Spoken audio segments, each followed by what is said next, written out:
Bismillahirrahmanirrahim. Today I have selected a topic for my lecture, confession and statement under section 164 CRPC. So far as the introduction of confession is concerned, it is admission of certain facts which constitute an offence. A statement of accused becomes confession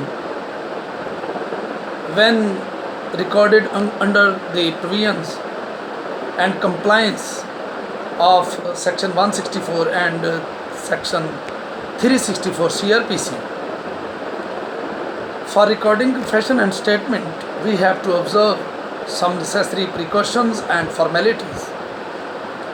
So far as the purpose of this confession and statement is concerned, it is recorded for two purposes. Number one, collection of proper evidence, and secondly, to avoid corrupt practice on the part of the police.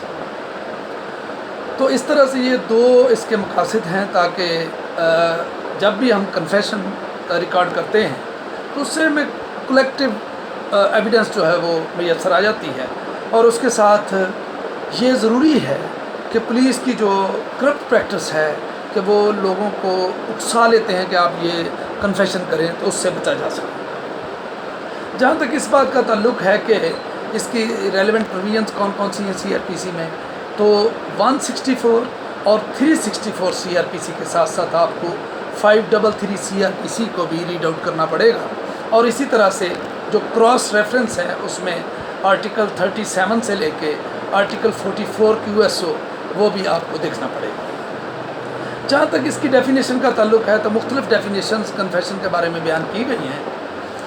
तो confession is the total acknowledgement of one's guilt, यानी अपने कसूर को मुकम्मल तौर पर तस्लीम कर लेने का नाम कन्फेशन है। या फिर आप इस तरह से भी कह सकते हैं to concede to admit the truth of charge, आपके ख़िलाफ़ जो चार्ज है उसकी सच्चाई को मान लेना, तस्लीम कर लेना।